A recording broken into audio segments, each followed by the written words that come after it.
नमस्कार आमे जेतेबेले निज परिचय कथा भाबु सबुठु आगकु आसे आम भाषा और संस्कृति एकदम आमर मूलधुआ सेठी। हाँ आउ ए निकटरे केंद्र शिक्षा मंत्री धर्मेंद्र प्रधान भी से कथा कहूथिले जे भाषा और संस्कृति आमर अमूल्य संपत्ति। आउ ए कथाटी आजि आम आलोचना पाई पूरा फिट। ठीक कारण आजि आमे ओडिसार एक बड़ चित्र देखिबाकु जाउछु। गोटेपटे आमर हजार वर्षर ऐतिह्यकु सम्मान मिलुछि आउ अन्यपटे आजिर वास्तवता चाषींक समस्या स्वास्थ्य व्यवस्थार चाप एमिति अनेक किछि आउ एसबुकु जोडुछि भारतर बड़ अर्थनैतिक आउ वैषयिक परिवर्तन। तेबे आजिर एही आलोचनारे आमे एही सबु सूताकु जोडिबाकु चेष्टा करिबा। विशेष करी विश्वर कोण अनुकोणरे थिबा आम ओडिया भाई भौणी मानक पाई एहा बुझिबा जरूरी जे आम राज्य केउ दिगरे जाउछि। एकदम तेबे कालंतु सेइठु आरंभ करिबा जेउठी आम ऐतिह्यकु एक नुआ परिचय मिलिछि। नुआ दिल्ली रे 55टी शास्त्रीय भाषार ग्रंथ उन्मोचन हेला आउ सेथिरे 10टी ओडिया पुस्तक। एहा सुनिबाकु तो बहुत भलो लागुछि। एहार महत्व बहुत बेसी। देखंतु एगुड़ाक केवल पुराणा बहिर नुआ छापा नुहे। अच्छा केंद्रीय शास्त्रीय ओडिया भाषा संस्थान माने CISO जो काम करिछि ताहा वास्तवरे बहुत बड़। उदाहरण भाबरे मादला पांजी को नियंतु। हाँ मादला पांजी आम इतिहासर एक गुरुत्वपूर्ण किंतु विवाद्य दलिल। ठीक सेठी कथा एबे तारो इंग्राजी आउ हिंदी अनुवाद हैला। एहार अर्थ एबे सारा दुनियार ऐतिहासिक माने एहाकु पढ़िबे आम इतिहास उपरे एक विश्वस्तरीय आलोचना आरंभ हेबो। वाह एहा वास्तवर एक बड़ पदक्षेप। माने आम कथा आम भितरे सीमित रहिबनी। आ रुद्र सुधानिधि विषय कौन कहिबे? रुद्र सुधानिधि को ओडिया साहित्यर प्रथम गद्य काव्य कुहाजाए।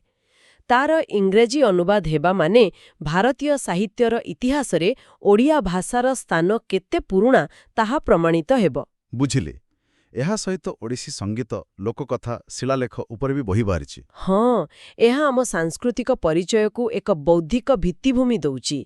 आउ भाबंतु विदेशरे बढ़ुथिबा आम नुआ पीढ़ी पई एहा केते सहज हेबो निज मूल सह जोड़ी हेबाकू। एकदम ठीक। तेबे गोटे पोटे आमे अतीत को संरक्षित करूछु किंतु भविष्यतर प्रस्तुति कौन एठी शिक्षा क्षेत्रर गोटे खबर मते बहुत आकर्षित करूछे। सेई नीति आयोग रिपोर्ट कथा कहउछंती ना? हाँ विदेशी छात्रंकु आकर्षित करिबारे किट विश्वविद्यालय सारा भारतरे 5म स्थान रे। एहा केवल एक रैंकिंग ना एहार किछि बड़ अर्थ अछि? ना ना एहार बहुत बड़ अर्थ अछि। देखंतु जेतेबेले 70टा देशरू 2000 रु अधिक पिला गोटिए जगह पढ़िबाकू आसंती सेमाने केवल टंका दियंतिनी। सेमाने निज संस्कृति निज चिंताधारा भी आनंदी। एकदम एहा ओडिसा को एक ग्लोबल एजुकेशन हब भाबरे तयारी करूछि। एहा ओडिसार ब्रांड वैल्यू बढ़ौछि। किछि वर्ष परे एही पिलामाने जेतेबेले निज देशरे बड़ बड़ जगारे थिबे सेमानंक मनरे ओडिसा पई एक भलो धारणा थिबो। बुझिली तेबे गोटे पोटे ब्रांड ओडिसा तयारी होउछि किंतु गोटे ब्रांड पई घरर अवस्था ठीक रहिबा दरकार। आउ सेठी टिके चिंतार विषय रहिछि। हाँ जेमिति कि कृषि क्षेत्र रे सुंदरगढ़ रे धान किणा बिका को नै जो अचलावस्था। निश्चित भाबरे आउ एई समस्याटा नुआ नुहे। एई कठनी छटनीर जो प्रथा हैला मिल मालिक माने क्विंटल पिछा किछि धान काटी रखी दियंती। किंतु एथर सुंदरगढ़ रे सेमाने 3.5 किलो दाबी करूछंती। हाँ जहा चासी पाई असह्य। फलरे सप्ताहरु अधिक हैला मंडीरु धान उठुनी चासी रास्ता उपरे। आउ उपमुख्यमंत्रींक गस्त पूर्वरु रास्ता रोक करिबाकू चेतावनी देउछंती। एथुरु लागुछि जेमिति सेमानंक कथा केही सुनु नाहंती। एहा शासन और लोकंक भितरे थिबा दूरताकू देखाउछि। कृषि भली स्वास्थ्य क्षेत्ररु भी किछि मिसामिसी खबर आसुछि। हाँ स्वास्थ्य क्षेत्ररे एका संगरे 3टा अलगा अलगा घटना। प्रथमटा भल खबर कणास हैजा मृत्यु मामलारे मानवाधिकार आयोगंक हस्तक्षेप। अच्छा माने क्षतिपूरण आउ पीवा पानी प्रकल्प शेष करिबाकू निर्देश। हाँ एथुरु जणा पडुछि जे व्यवस्था भितरे उत्तरदायित्व अछि। किंतु द्वितीय खबरटा पूरा उल्टा। खोर्धा नवोदय विद्यालय रे 60 रु अधिक पिलांकू जंडिस। सतरे? हाँ हेपाटाइटिस ए संदेह करा जाउछि। गोटे पटे आमे गारे पीवा पानी पाई लड़ुछु आउ गोटे पटे एक प्रतिष्ठित स्कूल रे एमिति अवस्था। आउ तृतीय खबरटा आउरी जटिल डाक्तरंकर आंदोलन। ठीक आउ ताकू रोखिबा पाई सरकार भुवनेश्वर रे ଏସ୍ମା ଲାଗୁ କରିଛନ୍ତି, ମାନେ ଆସନ୍ତା 6 ମାସ ପାଇଁ କୌଣସି ସ୍ୱାସ୍ଥ୍ୟକର୍ମୀ ଧର୍ମଘଟ କରିପାରିବେ ନାହିଁ। ଏହି ତିନିଟା ଘଟଣାକୁ ଏକାଠି ଦେଖିଲେ ଜଣାପଡ଼ୁଛି ଯେ ଆମ ସ୍ୱାସ୍ଥ୍ୟ ବ୍ୟବସ୍ଥା ଉପରେ ଚାରିଆଡୁ ଚାପ ପଡ଼ୁଛି। ଆଉ ଏହି ଚାପ କେବଳ ସ୍ୱାସ୍ଥ୍ୟ ବ୍ୟବସ୍ଥା ଉପରେ ନାହିଁ, ଆମ ସହର ଉପରେ ବି ଅଛି, ବିଶେଷ କରି ପରିବେଶକୁ ନେଇ। ହଁ, ବାୟୁ ପ୍ରଦୂଷଣ। ଆମେ ଦିଲ୍ଲୀ କଥା ଶୁଣିଥିଲେ, ଏବେ କଟକ ଭୁବନେଶ୍ୱରରେ ବି ସନ୍ଧ୍ୟା 6ଟାରୁ ସକାଳ 10ଟା ଯାଏଁ ନିର୍ମାଣ କାମ ବନ୍ଦ। ଏହା କ'ଣ ଏକ ବଡ଼ ସମସ୍ୟାର ସଂକେତ? ଏହା ଏକ ବହୁତ ବଡ଼ ସମସ୍ୟାର ସଂକେତ। ଏହା ଦେଖାଉଛି ଯେ ଦ୍ରୁତ ସହରୀକରଣର ମୂଲ୍ୟ ଆମକୁ ଦେବାକୁ ପଡ଼ୁଛି। ଆଉ ଏଠି ସୁପ୍ରିମକୋର୍ଟଙ୍କର ଗୋଟେ କଥା ମନେ ପଡ଼ୁଛି। କୋଉ କଥା? ଦିଲ୍ଲୀ ପ୍ରଦୂଷଣ ମାମଲାରେ କୋର୍ଟ କହିଥିଲେ, ଯେଉଁମାନେ ପ୍ରଦୂଷଣରେ ପୀଡ଼ିତ ସେମାନେ ନିଜେ ବି ଏଥିପାଇଁ କିଛି ମାତ୍ରାରେ ଦାୟୀ। ଆଚ୍ଛା, ମାନେ ଆମେ ସମସ୍ତେ ଏଥିରେ ଭାଗିଦାର। ଏକଦମ। ତେଣୁ ସମାଧାନ କେବଳ ସରକାରୀ ନିୟମରେ ନୁହେଁ, ଆମ ସମସ୍ତଙ୍କର ସହଭାଗିତାରେ ହିଁ ସମ୍ଭବ। ଠିକ୍। ତେବେ ଏହା ଥିଲା ରାଜ୍ୟ ସ୍ତରର କଥା। ଏବେ ଟିକେ ଜାତୀୟ ସ୍ତରକୁ ଯିବା, କାରଣ ସେଠାରେ ଘଟୁଥିବା ଘଟଣାର ପ୍ରଭାବ ବି ଓଡ଼ିଶା ଉପରେ ପଡ଼ିବ। ନିଶ୍ଚୟ। ଭାରତୀୟ ପ୍ରତିଯୋଗିତା ଆୟୋଗ ମାନେ CCI ଗୋଟେ ବଡ଼ ତଦନ୍ତ କରିଛି। ଟାଟା ଷ୍ଟିଲ୍, JSW ଭଳି ବଡ଼ ଇସ୍ପାତ କମ୍ପାନୀମାନେ ମିଳିମିଶି ଦର ବଢ଼ାଉଥିବା ଅଭିଯୋଗ। ହଁ, ଏହାକୁ କାଟେଲ କୁହାଯାଏ। ଏହାର ପ୍ରଭାବ ବହୁତ ବ୍ୟାପକ। କେମିତି? ଏହା ତ କର୍ପୋରେଟ୍ ଖବର ଭଳି ଲାଗୁଛି। ନା, ଦେଖନ୍ତୁ, ଇସ୍ପାତ ତ ସବୁଥିରେ ଦରକାର।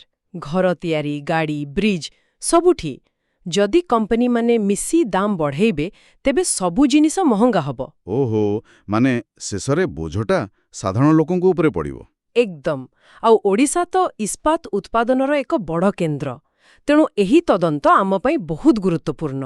ଆଉ ଏହି ପ୍ରତିଯୋଗିତା ଆଇନକୁ ନେଇ ଆଉ ଗୋଟେ ମଜାଦାର କଥା ଦେଖିବାକୁ ମିଳୁଛି। କଣ?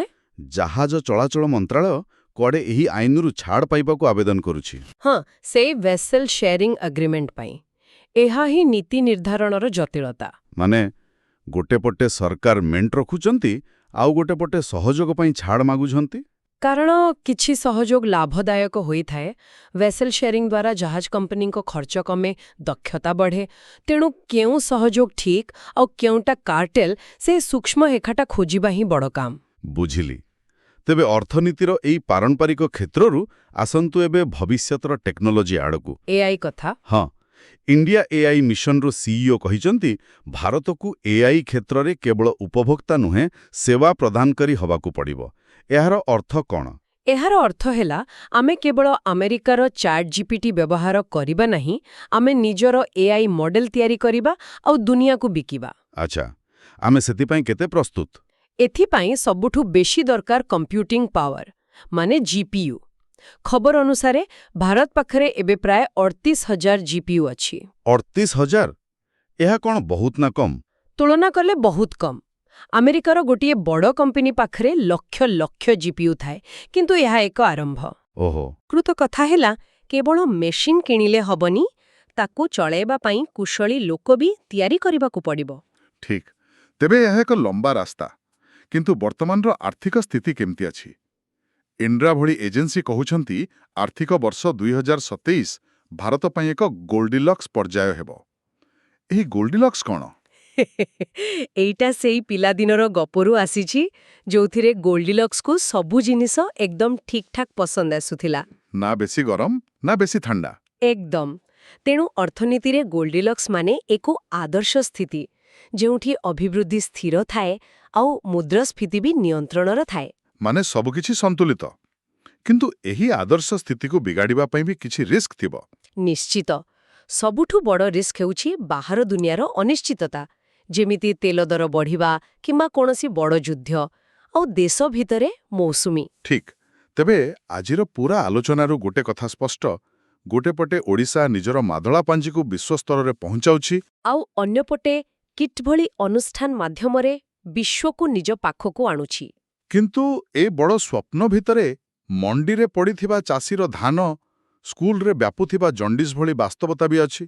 ତେବେ ଏସବୁକୁ ଯୋଡ଼ିଲେ ଶେଷରେ କ'ଣ କୁହାଯାଇପାରିବ? ଶେଷରେ କୁହାଯାଇପାରିବ ସନ୍ତୁଳନ କଥା। ଆମେ ଯେତେବେଳେ ଜାତୀୟ ବା ଅନ୍ତର୍ଜାତୀୟ ସ୍ତରରେ ଆଗକୁ ବଢ଼ୁଛୁ, ସେତେବେଳେ ଆମେ ନିଜର ସ୍ଥାନୀୟ ସମସ୍ୟାକୁ ଅଣଦେଖା କରିପାରିବାନି।